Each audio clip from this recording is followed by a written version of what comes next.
Hi everyone, for today's video in the viewer request series, I'm going to be looking at two areas that are closely related. Both Amanda and Jean had sent me this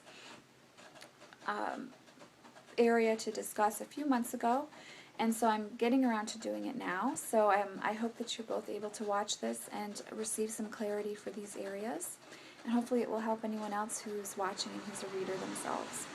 So the first thing that Amanda had asked was, how do you quiet all the loud noises in your head and allow your intuition to come through?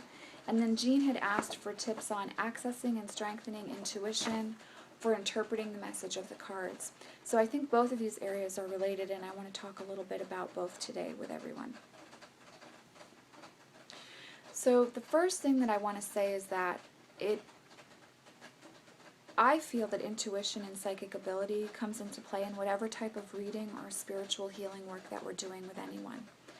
At some point, we receive an understanding or an awareness about the person that we're working with. And that could be whether we view ourselves as a conduit, or if we feel that the information is coming through us, or coming through other energies, or coming through spirit itself. At some point, there's an awareness that we have. And part of our work as healers, as readers, as Reiki practitioners, whatever type of healing work you're doing, part of that work is acknowledging and sharing that information with others. So even if you're a card reader and you strictly follow Rider-Waite-Smith meanings, or you feel that you don't have any psychic abilities at all, at some point you're interacting with your intuition, and it's important to trust that aspect of your work, or you can't really grow on your path as a reader. I think that this is a really important aspect of our work as intuitives and healers, is to really be listening to that intuition and sharing what comes forth. And the beautiful thing is that the more that we listen to it, the more confirmation we get from the universe that we're exactly right on. And so it becomes a lot of fun to experiment and play with the gifts that we all have innately. And the more attention and awareness we give to them, the more that they can grow, and the clearer the information that comes forward will be for us. So, as far as how to quiet the voices, this is really difficult, especially when we first start interacting with and acknowledging our intuition. Letting go of the mind and the ego overthinking, and trying to quantify our intuition, our intuitive hits, and trying to make a safe answer for us to share with others. It's hard to differentiate at the beginning and really not pay attention to that aspect of ourselves. So what I found the most helpful for how to quiet those noises, first of all, I would say meditation is absolutely the most important thing for me, to have enough quiet space for myself to even recognize what voice that I'm hearing is actually my intuition. So I would say meditation is an important aspect of this. And it doesn't, if sitting and meditating doesn't work for you, then a walking meditation, doing some sort of exercise where you really get into the zone and you start to, you're not thinking about everything that's going on in your life, and you really just get very focused. That type of meditation is going to be a beautiful way for you to be able to acknowledge and understand what your intuition is. So when you're able to sit with having some time for yourself, whether that's a half an hour a day, half an hour a week, a few times a month that you're able to meditate, whatever is accessible for you to do as part of your practice. Once you're able to be in that quiet space, you will find that there is a voice that you hear, or an understanding that you have that comes to you at some point during this quiet space you're allowed to give yourself, that is sharing understandings with you or truths with you. And that is how, for me, I first started to understand what the voice of my intuition was. So meditation helps us to get calm enough and quiet enough and have space enough to hear our intuition, to really start to hear that voice. When it comes time to actually use our intuition, this is when it gets difficult, because our ego, our mind, our thoughts take over. But what I've always found is that the first thing that I hear or feel when I'm working with another person is my intuition. Anything that comes after that first thought, and it might be wildly crazy and it might not make any sense at all,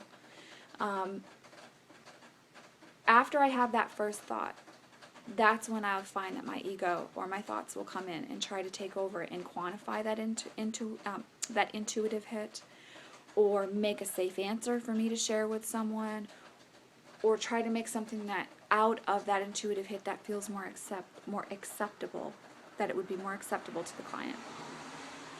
So what I found over the years is that if I honor that initial intuitive hit, and I'm aware of the thoughts that are happening, and we need to make this safe that happens, that comes in for yourself mentally. I acknowledge that that's there, but I don't pay attention to that. The more that I've done that as the years go by, the clearer my intuition has gotten, and the easier it is for me to hear it, to understand it, and to be able to share it with others in a fearless way. Not in a way that is harsh or scary for my client, but in a way that's very honest with them and for them. And I have always found that when I share that intuition, when I share that inner knowing that shows up for me with my clients, it's always the information that they really needed. Maybe they didn't want to hear it, but it was something that was extremely important for them to hear and to understand and to have a validation for. So always honor the first intuitive hit, the first thing that comes to you, the first feeling that you have, the first knowing that you have when someone asks you a question, or when you're doing a reading, or you're in the middle of healing work and you're having an inner knowing show up that you feel drawn to share. That first feeling is your sweet.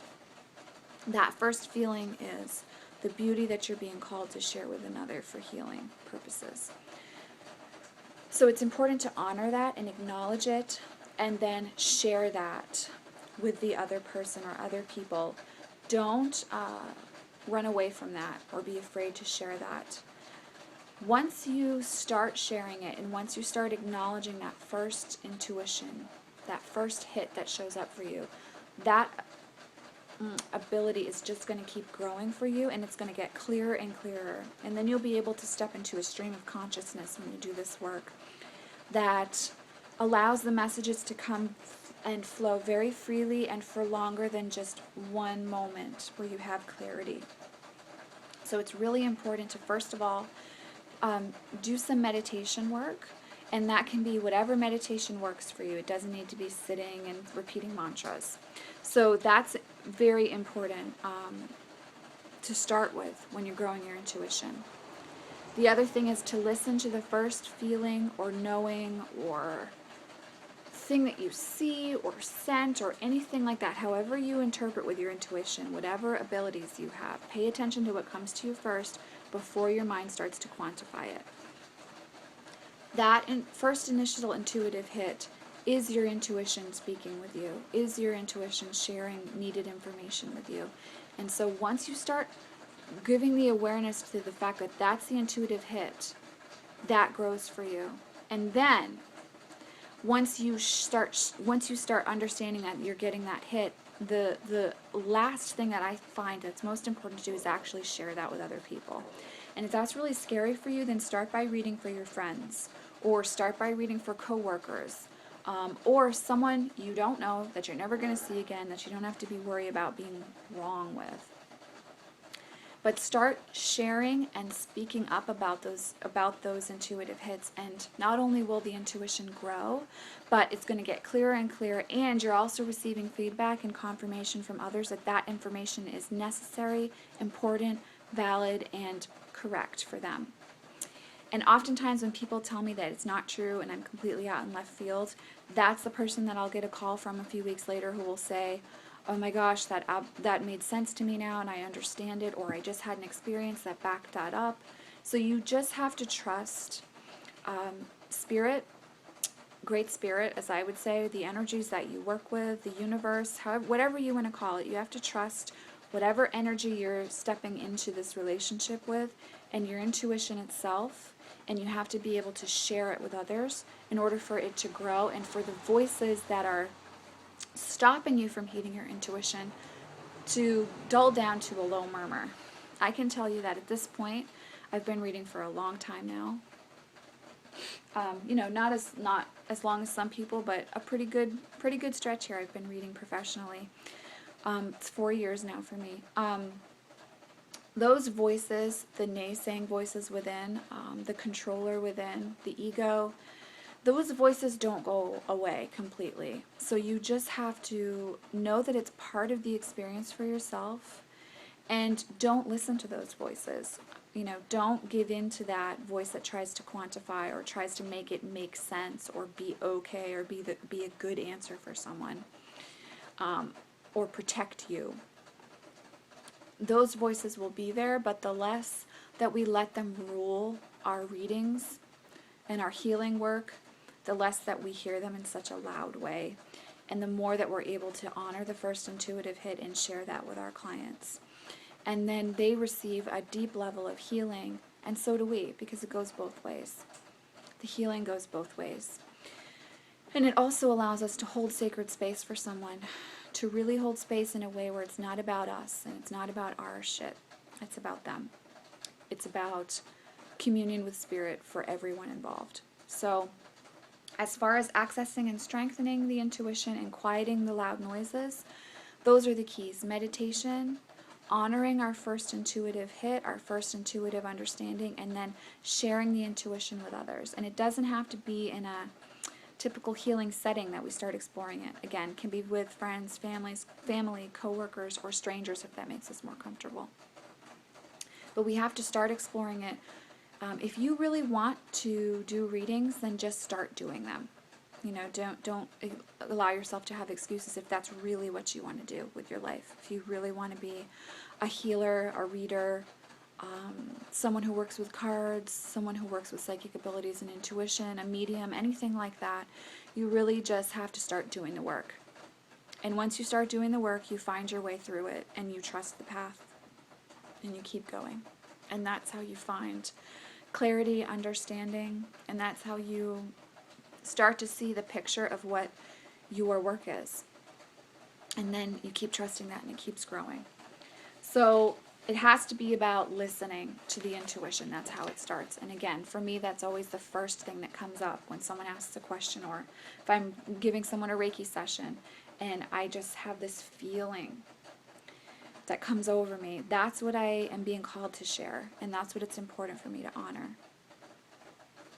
So it really is about those things. It does require us to, if we want to grow our abilities, it does require us to give attention to our abilities and honor those abilities and honor our path. It does require that. But if we're able to do that, the blessings are manifold, and they just never stop coming, and the joy doesn't stop coming either. It's just complete joy. When I step into a reading space now, whether it's for a group of people or just one person, or I'm offering a healing session for someone, the joy of that experience of being connected and tapped in and holding space is so beautiful, and that's my purpose. That's what I'm here to do.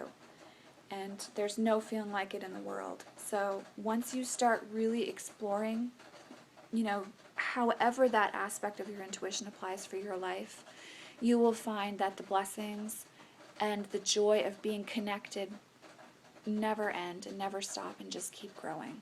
And the universe will give you confirmation when you're on the right path. So it does involve a lot of trust, because you cannot know a reading before it happens. If you're really doing this work, you can't. You just have to trust, and you have to go in and know that you know your cards, and that you also know that this is your path and that this is what you do, and just trust it. So I really encourage you guys to, that's Tallulah. I really encourage you guys to explore meditation and explore sharing your intuitive understandings with others. Those are two huge things. Honor it, and also honoring the intuition too as being that first hit that you get. So I hope you found this helpful if you're trying to grow and work with your intuition and understand your own innate abilities. And I will see you all in the next video. Thank you for watching. Bye.